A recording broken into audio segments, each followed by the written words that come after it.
छूने की संभावनाएं हैं निफ्टी में, लेकिन अब फटाफट एक काम करते हैं, आपके लिए ट्रेड जान लेते हैं और एक और एक्सपर्ट हमारे साथ जुड़ गए हैं, सुदीप शाह। सुदीप नमस्कार। शुरुआत चलिए आपसे ही कर लेते हैं, बताइए क्या है क्लोजिंग के लिए ट्रेड्स आपके। नमस्कार आशीष जी।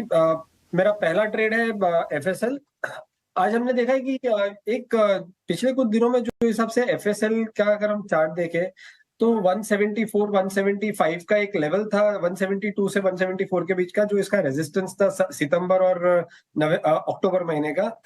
आज उसके ऊपर स्टॉक ने सस्टेन किया, एक ब्रेकआउट भी दिया और लगातार पिछले 7-8 सेशन से हम देख रहे हैं एक स्लो एंड स्टेडी मूव आ रहा है ये स्टॉक में। और आज इसने अपना जो कंसेशन जोन था ये पिछले 2-2.5 महीने का, वहां से एक ब्रेकआउट दिखाया है।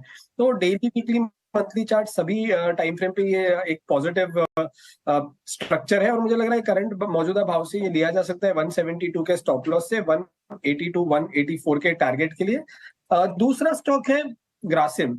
अब सीमेंट स्टॉक्स में हमने देखा है कि पिछले कुछ दिनों में अच्छा मोमेंटम था और ग्रासिम की बात करें तो आज स्टॉक ने पिछले 6 दिन का जो कंसोलिडेशन था उसके ऊपर ब्रेकआउट दिया है और पिछले 7-8 दिन से स्टॉक अपने 20 दिन के एक्सपोनेंशियल मूविंग एवरेज को कभी तोड़ नहीं रहा है, डिस्पाइट कभी कभी वीकनेस जब जब ये काउंटर में होती थी।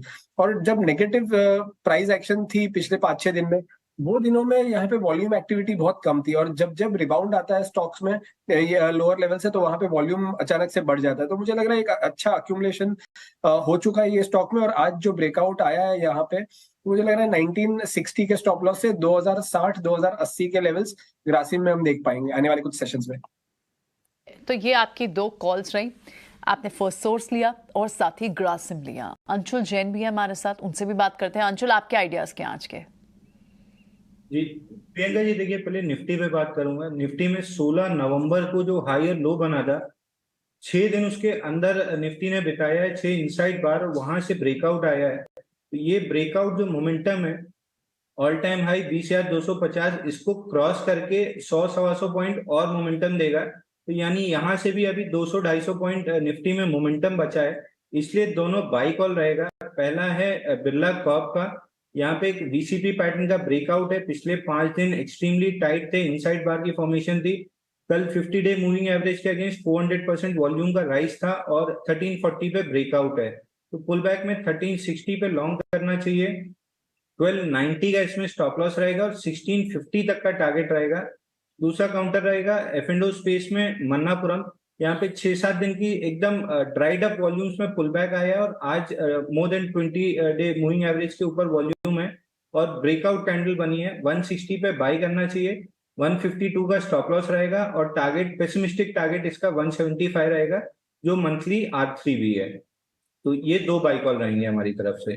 तो आपने भी एक और स्टॉक लिया और बिरला कॉर्प, और साथ ही आपने मन्नापुरम फाइनेंस, ये दो स्टॉक्स जो अच्छी मूव में है, ये स्टॉक्स लिए हैं। टारगेट नोट कर लें, थोड़ा सा पोजिशनल व्यू है बिरला कॉर्प पे।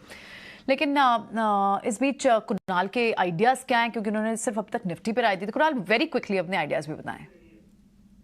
वेल, दो स्टॉक के दोनों बाई साइड के हैं। सबसे पहला एमएनएम है, काफी अच्छी मोमेंटम एमएनएम में देखने को मिली ओवरऑल क्वार्टर काउंटर में, एंड एमएनएम अभी एक टॉप गियर में आ सकता है। बाय करके चलने की सलाह है। 1540 1540 के एसएल के साथ टारगेट 1675 का है पहला, और जैसे ही ये टर्निंग पॉइंट 1765 ब्रेक होगा, ऊपर में और भी 100 पॉइंट का जंप हमें देखने को मिल सकता है, यानी 1765 तक के भी लेवल हमें एमएनएम दिखा सकता है। दूसरा स्टॉक है आईटी सेक्टर से डिक्सन टेक्नोलॉजीज, 5381 के अराउंड स्टॉक ट्रेड करता हुआ नजर आ रहा है। 5270 का हम यहाँ पे एसएल मेंटेन करके चलेंगे। टारगेट की बात करते हैं, 5465 का पहला टारगेट है और जैसे ये ब्रेक होता है 5605 का दूसरा टारगेट भी हमें डिक्सन टेक्नोलॉजीज दिखा सकता है।